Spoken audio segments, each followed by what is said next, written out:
और ये पुनर्विचार याचिका खारिज कर दी गई है। इसे कहते हुए ये तमाम बातें कि दलीलें पुरानी हैं और इस पर ट्रायल कोर्ट में बहस हो चुकी है, सुप्रीम कोर्ट ने भी उस पर मुहर लगा दी थी। तो निर्भया के दोषी अक्षय ठाकुर की भी पुनर्विचार याचिका खारिज कर दी गई है सुप्रीम कोर्ट की तरफ से। यानी कि अब जो है पटियाला हाउस कोर्ट में अंतिम फैसला होगा। डेथ वारंट जिसकी बात की जा रही है उस पर मुहर लगा दी जाएगी। ये माना जा रहा है पुनर्विचार याचिका फांसी की सजा पर अक्षय ठाकुर की तरफ से दाखिल की गई थी, उस याचिका को सुप्रीम कोर्ट ने खारिज कर दिया है।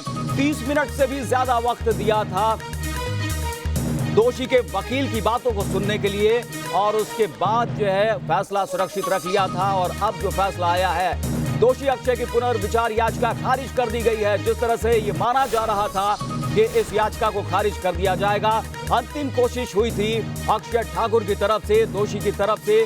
बाकी तीनों दोषियों की पुनर्विचार याचिका पहले ही खारिज की जा चुकी थी।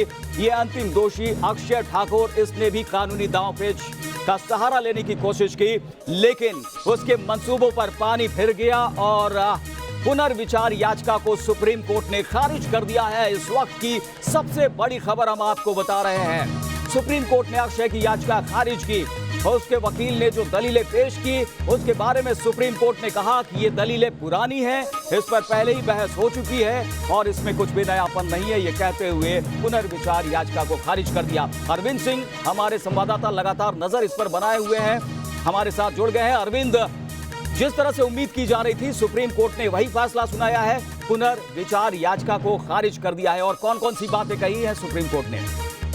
जस्टिस भानुमति ने फैसला पढ़ा है और दोषी अक्षय की पुनर्विचार अर्जी को कोर्ट ने खारिज कर दिया है। कोर्ट ने कहा कि इस मामले में जो कुछ बातें उठाई गई, जो कुछ सवाल उठाए गए, उनमें कुछ भी नई दलीलें नहीं थी। कोर्ट ने कहा कि पुनर्विचार अर्जी पर जब सुनवाई होती है तो कोर्ट को इस बात के लिए आश्वस्त करना पड़ता है कि वाकई फैसले में कोई खामी रह गई थी। लेकिन इस मामले में पुनर्विचार अर्जी पर सुनवाई के दौरान एपी सिंह ने उन्हीं दलीलों को दोहराया जो उस वक्त दी गई थी जब सुप्रीम कोर्ट में इस मामले को लेकर फांसी की सजा को लेकर के फैसला सुनाया गया था।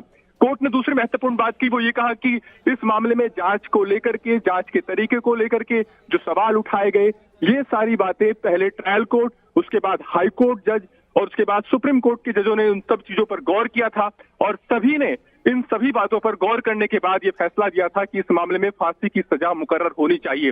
यानी कहीं ना कहीं जिन तथ्यों पर गौर करने की जरूरत थी वो ट्रायल कोर्ट से लेकर सुप्रीम कोर्ट तक पहले गौर हो चुका था और ऐसे में अब इस मामले में फिर से किसी जांच में खामी की ओर इशारा करके इस जो दोषी के वकील हैं वो किसी रियायत की उम्मीद कोर्ट से नहीं कर सकते। और इसके बाद कोर्ट ने कहा कि कोई उनको आधार नजर नहीं आता कि पुनर्विचार अर्जी को एंटरटेन किया जाए और इस लिहाज से पुनर्विचार अर्जी खारिज की जाती है। यानी अब ये माना जा सकता है अरविंद की बहुत जल्द जो है वो फांसी के फंदे पर लटकते हुए ये चारों दोषी दिखाई पड़ सकते हैं।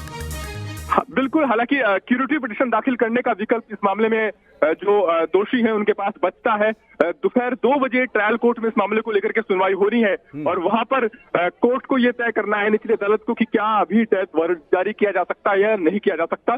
पिछली बार जब सुनवाई हुई थी तो मैं कोर्ट रूम के अंदर मौजूद था और निचली अदालत के जज सतीश कुमार अरोड़ा ने साफ कहा था कि वो रिव्यू पिटीशन पर कोर्ट के रुख का इंतजार कर रहे हैं, क्यूरेटिव का इंतजार वो नहीं कर रहे हैं और अगर रिव्यू पिटीशन पर कोर्ट का जो रुख रहता है उसके बाद वो डेथ वारंट जारी करने के लिए स्वतंत्र रहेंगे। तो निचली अदालत के जज अगर चाहे तो डेथ वारंट जारी कर सकते हैं, लेकिन जैसा कि होता है कि फांसी की सजा से पहले चूंकि क्यूरेटिव पिटीशन दाखिल करने का विकल्प बचता है तो ऐसे में देखना होगा कि दोषी के वकील क्या अभी तुरंत क्यूरेटिव पिटीशन फाइल करते हैं या फिर निचली अदालत में उस बात की दुहाई देते हैं कि वो फाइल करने वाले हैं और इस कानूनी राहत का विकल्प आजमाने की भी उनको छूट होनी चाहिए। बिल्कुल, जिस तरह से अजीबोगरीब दलील दी जा रही थी दोषी के वकील की तरफ से वो अपने आप में हास्यास्पद, लेकिन क्या यहां से जिस तरह से उम्मीद के मुताबिक पुनर्विचार याचिका खारिज की जा चुकी है उसी तरीके से अरविंद से लगता है कि संपर्क हमारा टूट गया है और उनसे ज्यादा अपडेट लेंगे, लेकिन आपको बता दें कि सुप्रीम कोर्ट ने यहां पर यह फैसला सुनाया है, दोषी अक्षय की पुनर्विचार याचिका को खारिज कर दिया है और जो भी दलीलें पेश की गई थी दोषी की तरफ से, दोषी के वकील की तरफ से,